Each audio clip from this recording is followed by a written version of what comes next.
భక్తివన్ ప్రేక్షకులందరికీ ధనుర్మాసం శుభాకాంక్షలు. ఇక్షుసార స్రవంత్యేవ యన్మూర్త్యా శర్కరాయితం అని అంటున్నాను. ఇక్షుసారం ఆ షుగర్ కేన్ జ్యూస్ అనే స్రవంతి ఆ ఫ్లో ఉందే అది అవతారం అయితే యన్మూర్త్యా శర్కరాయితం.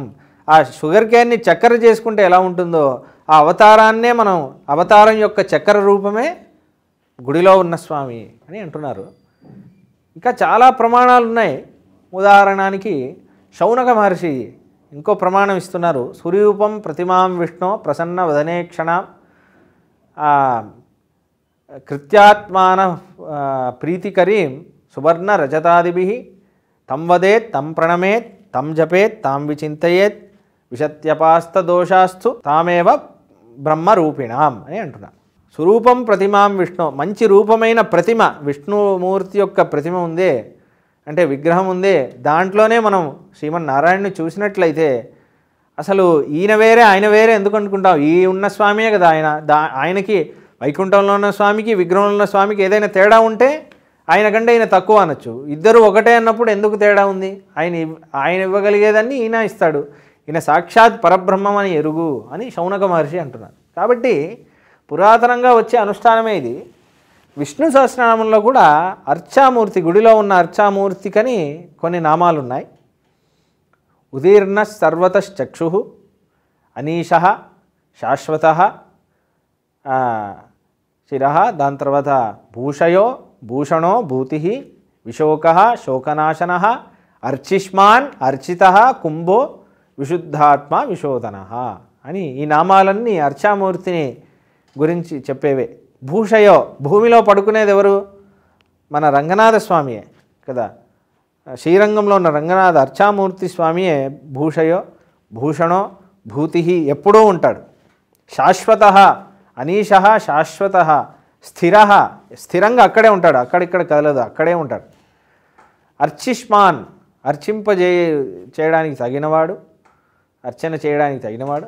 అర్చిత, కుంభ, విశోక, శోకనాశన, అన్ని కష్టాలని పోగొట్టేవాడు. మన కోసం మన ఇంటి పక్కనే ఒక ఇల్లు కట్టుకొని ఉన్నాడు గుడిలాగా. కాబట్టి మనం నిర్మించిన కాదు, ఆయన సంకల్పం చేత ఆయనే రావడమే అని అంటున్నారు. ఇలా ఇది గుడి యొక్క వ్యవస్థ. ఇది మనం సృష్టించింది కాదు, స్వామివారి సంకల్పం చేత ఆయనే చేసుకున్నది. ఇన్ని ప్రమాణాలు చెప్పడానికి తాత్పర్యం ఏంటంటే ఇది మనిషి చేసిన ఒక ప్రక్రియ కాదు. ఈ చేసే విధానం, పూజా విధానం అంతా తిరుమలలో కానీ శ్రీరంగంలో కానీ మీరు చూసే ప్రక్రియ అంతా భగవంతుడు ఉపదేశించిందే, అదే చేస్తూ వస్తున్నారు వాళ్ళందరూ, అర్చకులందరూ. కాబట్టి ఈ గుడుల్లో కూడా మళ్ళీ 5 కేటగిరీస్ ఆఫ్ టెంపుల్స్ ఉన్నాయి మనకి. స్వయం వ్యక్తం, దివ్యం, ఆరుషం, మానుషం, వైష్ణవం అని.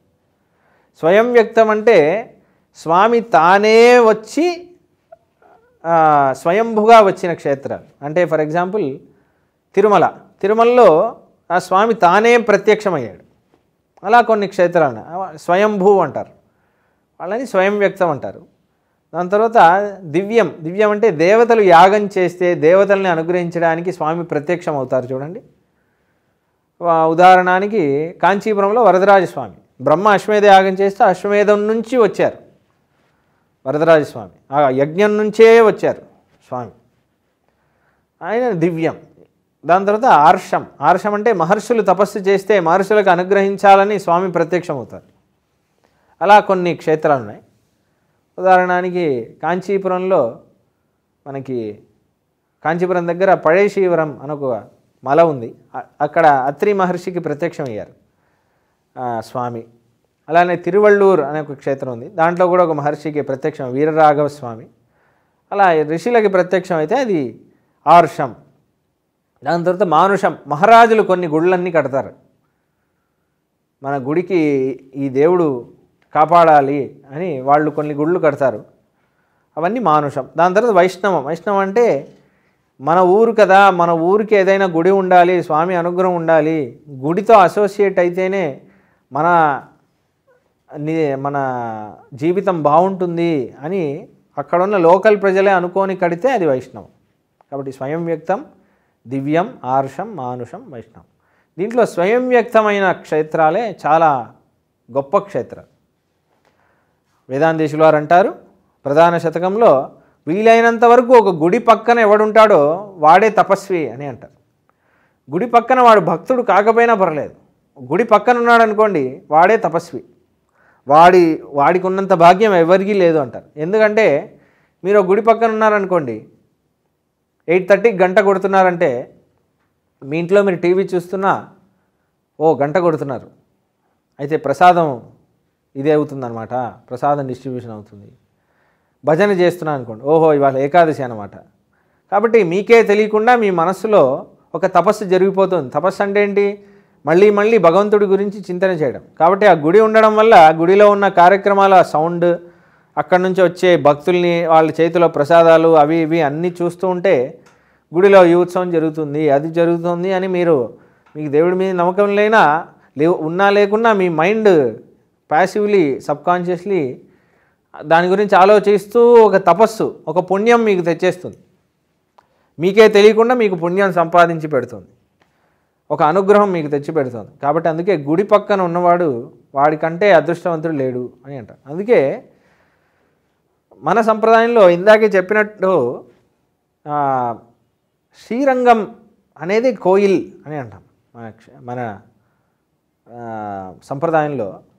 కాబట్టి వీలైనంత వరకు మన సంప్రదాయంలో ఉన్న వాళ్ళందరూ కొన్ని రోజులైనా సరే, లేకపోతే వయసు అయ్యాక అయినా సరే, జీవితం విడిచిపెట్టేటప్పుడైనా శ్రీరంగంలో కొన్ని రోజులు నివసించాలి, శ్రీరంగంలో ఒక చిన్న ఇల్లు అయినా కట్టుకొని శ్రీరంగంలో ఉండాలి అని అనుకుంటారు. రామానుజాచార్యులు చేసిన అంతిమ ఉపదేశం కూడా అదే. వీలైతే శ్రీభాష్యం మొదలైనవన్నీ కాలక్షేపం చెయ్యి, అది కూడా లేకపోతే ద్వయమంత్ర జపం చెయ్యి, అది కూడా లేకపోతే శ్రీరంగంలో ఉండి భక్తుల సేవ చేసుకుంటూ అది చాలు అని అంటారు. లాస్ట్ ఉపాయం శ్రీరంగంలో ఉంటే చాలు. శ్రీరంగంలో ఉండమని ఉపాయం రంగనాథుడే చెబుతున్నాడు. అత్రైవ శ్రీరంగే సుఖమాస్వ అని అంటున్నాడు రంగనాథ స్వామి. అలా చాలా ఒక గొప్ప సౌభాగ్యం మనకి శ్రీరంగం గురించి మాట్లాడడం, రంగనాథ స్వామి గురించి మాట్లాడడం. అయితే ఈ రంగనాథ స్వామి ఎలా వచ్చాడు అంటే, పార్కడలిల్ పయ్యత్తుయిండ్ర పరమన్ అని అంటుంది గోదాదేవి 2వ పాసురంలో. అలా హాయిగా పడుకుంటూ ఉన్నాడు క్షీరసాగరంలో. కానీ బ్రహ్మకి ఒక ఆశ పుట్టింది. బ్రహ్మలోకంలో సత్యలోకంలో ఉన్నాడు. సత్యలోకంలో ఉన్నప్పుడు అరే నేను భగవత్ అనుభవం పొందలేకపోతున్నానే, అయితే